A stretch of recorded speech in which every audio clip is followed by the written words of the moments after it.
सबसे पहली बात तो ये है कि ये मदरसे जो है वो मदरसा बोर्ड के तहत रिकग्नाइज नहीं है। ये प्राइवेट मदरसे हैं जिनको स्टेट गवर्नमेंट या सरकार कुछ एड नहीं देती है, ना उनकी सर्टिफिकेट रिकग्नाइज करती है।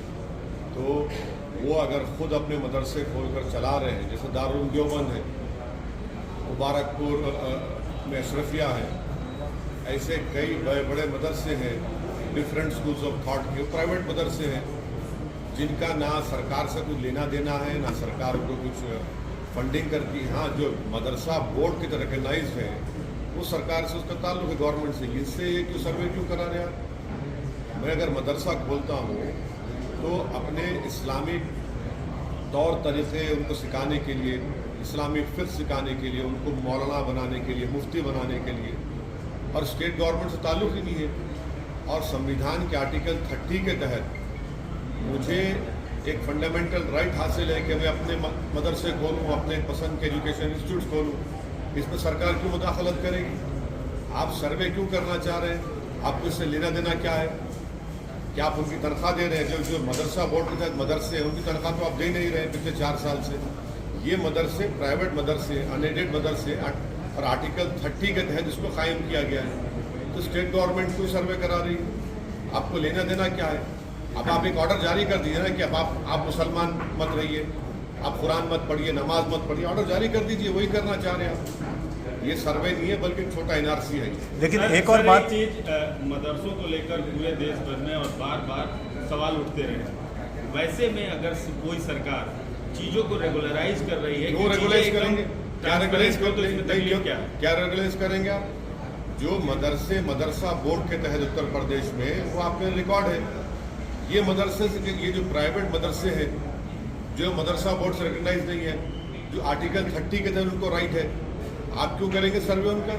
आपको क्या राइट है करने का? क्यों करेंगे आप? बंद थोड़े कराया जा रहा है, नहीं, बस आप सर्वे नहीं, कराया जा रहा है, आप गवर्नमेंट की जानकारी में रहने क्यों जानकारी करेंगे आप? इसमें कुछ क्या आपके सामने नहीं, आपके सामने मदरसे चल रहे हैं, आप क्यों शक करते हो मदरसों को? आपके दिमाग में बात बैठी हुई है शक करना।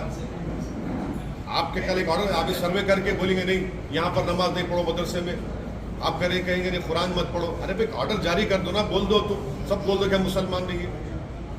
ये करना चाह रहे मकसद आप हरास करना चाह रहे मुसलमानों को। लेकिन जो रिकॉग्नाइज मदरसे हैं सर, रिकग्नाइज मदरसे की बात नहीं कर रहा हूँ। मदरसा एजुकेशन बोर्ड अलग है, ये प्राइवेट मदरसे हैं। मदरसा एजुकेशन बोर्ड अलग है, ये प्राइवेट मदरसे हैं।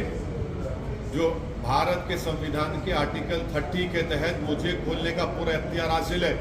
आप उसमें इंटरफेयर नहीं हो सकते। आपको कोई राइट नहीं सरकार को इंटरफेयर करने का उसमें। आप क्यों करेंगे? क्या पैसे ले रहे? क्या आपसे कुछ ले रहे कर रहे? ये मदरसा हमारा है। आप ये छोटा एनआरसी है, मैं तो कहूँगा ये नहीं सर, अगर चाहे उसमें ये भी कहा गया है कि कई मदरसों में एंटी नेशनल एक्टिविटीज भी होती और एंटी नेशनल है। जिहाद के बारे में कहाँ एंटी नेशनल है? बताओ कहाँ एंटी नेशनल है? इतनी बेशर्मी से कह रहे हैं कि हम आज़ादी के 75 साल का अमृत उत्सव मना रहे हैं।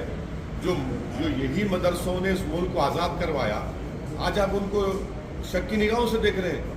ये आप खराज अकीदत पेश कर रहे हैं, होमेज पेश कर रहे हैं उन मुजाहिदीन आज़ादी को जो इन मदरसों से निकल कर भारत को आज़ाद करवाए थे। बेशर्मी की हद हो गई है सर। लेकिन एक अच्छी बात भी है, जो रिकॉग्नाइज मदरसे हैं उनको अच्छी फैसिलिटीज देने की भी बात हो रही है, जैसे टीचर्स है। सुनिए आपको झूठ बोला जा रहा है। सच्चाई ये है कि जो मदरसा एजुकेशन बोर्ड के तहत मदरसे हैं जिसमें पंडित लोग वहाँ पर मैथ्स और साइंस पढ़ाते हैं, कभी जाकर गाजियाबाद में इंटरव्यू लीजिए, 2-2 साल से तनख्वाह नहीं मिल रही उन लोगों को। 2-2 साल तनख्वाह नहीं मिल रही उन लोगों को, तनख्वाह नहीं दे रहे आप। वो तनख्वाह क्यों नहीं दे रहे आप? ये प्राइवेट मदरसों पे आप आ गए जो मदरसा बोर्ड से ताल्लुक ही नहीं है। अरे जो मदरसा बोर्ड में है उनको तनख्वाह तो दो तुम। ना सेंट्रल मोदी गवर्नमेंट दे रही है, ना योगी गवर्नमेंट तनख्वाह दे रही है उनको, वहाँ जो टीचर्स पढ़ा रहे हैं। ये प्राइवेट मदरसे हैं, आप क्यों सर्वे करेंगे? आपका मकसद एक ही है कि हरास करना, मुसलमानों के इस्लाम को बदनाम करना, जो आप नफरत करते हैं। कल आप ऑर्डर पास कर दो ना भाई, कुरान नहीं मत पढ़ो, नमाज मत पढ़ो, यही करना चाह रहे हैं आप। आपका मकसद यही है। सर, आपने एक ट्वीट किया, विद्यार्थी हैं और एक सांसद भी हैं, इसको कैसे देखते? इस बारे में तो जो 2 मुख्यमंत्री बैठे थे वही बताएंगे। मैं ना मुख्यमंत्री हूँ ना संतरी हूँ। मैं एक पॉलिटिकल पार्टी का सिपाही हूँ और बैठ के सब देख रहा हूँ। कई मसलों पे आप हाँ नहीं बोल रहा हूँ ना, मुख्यमंत्री का समर्थन करते हैं, नहीं देखिए तारीफ करते हैं। ये दोनों मुख्यमंत्री बता पाएंगे, हम क्यों बता पाएंगे उस बारे में? नहीं सुनिए, हम तो बी टीम सी टीम हम मिले हुए हैं, हम भड़काऊ भाषण देते हैं, तो हमसे क्यों पूछ रहे हैं? जो लोग जो बैठे हैं वो बताएंगे, बड़े बड़े लोग हैं, जिम्मेदार लोग हैं भाई, वो बहुत बड़े जिम्मेदार लोग हैं वो। लेकिन नीतीश कुमार उठ गए, इसके ऊपर आप कैसे देखते हैं? अपने मुख्यमंत्री बात कर रहे थे, एक अपनी बात रख रहे थे, लेकिन नीतीश कुमार जैसे ही क्वेश्चन आया कि अगले प्रधानमंत्री अपोजिशन की तरफ से क्यों हो गए, एकदम से उठ गए। अब वो नीतीश कुमार साहब बता पाएंगे। एक प्रदेश का मुख्यमंत्री बैठा हुआ है जो वहाँ पर मेहमान है, आप खड़े हो गए तो मेरे को नहीं मालूम, मैं कैसा बोलूँ भाई इन बातों पर? लेकिन कैसा एक मेहमान, आप मेहमान नवाजी अच्छी तरह से जानते हैं सर। हम तो आपके साथ बैठे ना, उठे तो नहीं हम, आप हम कैसा बताएंगे? हम क्या बोल पाएंगे? वो दोनों मुख्यमंत्री बता पाएंगे। आप हमारे केसीआर साहब से पूछिए, जब आएंगे उनसे मिलकर पूछिए, आप वो बताएंगे आपको। नीतीश कुमार केसीआर साहब से पूछेंगे, लेकिन नीतीश कुमार का ये प्रकार मैं क्या बोलूँगा उसको? एकदम से उठ जाना मेरे को यानी अनईजी है क्या? क्योंकि वो चाहते हैं कि प्रधानमंत्री उम्मीदवार वही रहे, ऐसा आप समझते हैं? नहीं मालूम क्या वो क्या चाहते हैं, उनको ही पता, उनको ही मालूम होगा क्या चाहते हैं क्या नहीं चाहते, मुझे नहीं मालूम। मोदी सरकार रशिया में चाइना की आर्मी के साथ हम मिलिट्री एक्सरसाइज क्यों कर रहे हैं भाई? क्या क्या क्या तमाशा हो रहा है ये? लद्दाख में 1000 स्क्वायर किलोमीटर पर चीन की फौज बैठी हुई है, और फिर हमारे ग्रेजिंग राइट्स में उस 8 किलोमीटर या 10 किलोमीटर अंदर आ चुके हैं। हम अपने जानवर को ले जाकर वहाँ पर ग्रेजिंग नहीं कर सकते। 50,000 के करीब फौज हमारी चीन की फौज के खिलाफ खड़ी भी है, आप उनके साथ मिलकर मिलिट्री एक्सरसाइज कर रहे हैं। और दूसरी तरफ फॉरेन मिनिस्टर बोलते हैं कि चीन से रिलेशनशिप नॉर्मल नहीं होंगे जब तक कि वो बॉर्डर का इशू हल नहीं करेंगे। हम क्या जवाब देंगे उन सिपाहियों को, फौज को, जो हजारों फीट के ऊपर ठहरकर भारत की ज़मीन से चीन जो हमारी ज़मीन पर कब्जा करके बैठा है उनसे आंख में आंख डाल रहे हैं? ये कौन सी देशभक्ति है? ये कौन सी फॉरेन पॉलिसी है कि चीन की फौज के साथ हम मिलिट्री एक्सरसाइज करेंगे? क्या मजाक बना के रखा है मोदी सरकार ने हमारी देश की आर्मी का, हमारी देश की सुरक्षा का, हमारी टेरिटोरियल इंटीग्रिटी का, भारत की सॉवरेनिटी का। सर ममता बनर्जी 2003 में उन्होंने उनको पेट्रियट कहा था और आरएसएस ने उनको दुर्गा कहा था, और जब चुनाव आ गए तो फिर शुरू हो गई सेकुलरिज्म। अब कह रही हैं कि आरएसएस में अच्छे लोग हैं।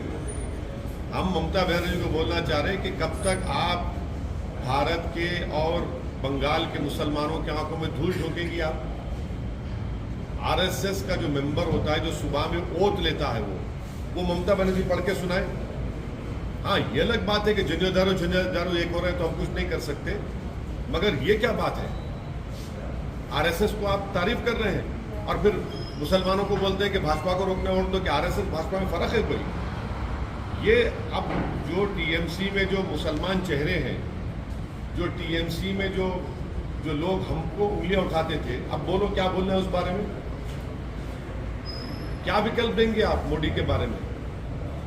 इसके पीछे क्या मतलब रहेगा सर? क्यों अब सोचते हैं कि ममता ने ऐसा बोला होगा आरएसएस के ऊपर? अब उनको पूछिए, आपने हमसे सवाल किया, उनके बयान पर हम बोल रहे, वो खुद बताएंगे। पहले भी 2003 या 2004 में उन्होंने आरएसएस को तारीफ की थी, आरएसएस की, वो भी रिकॉर्ड है।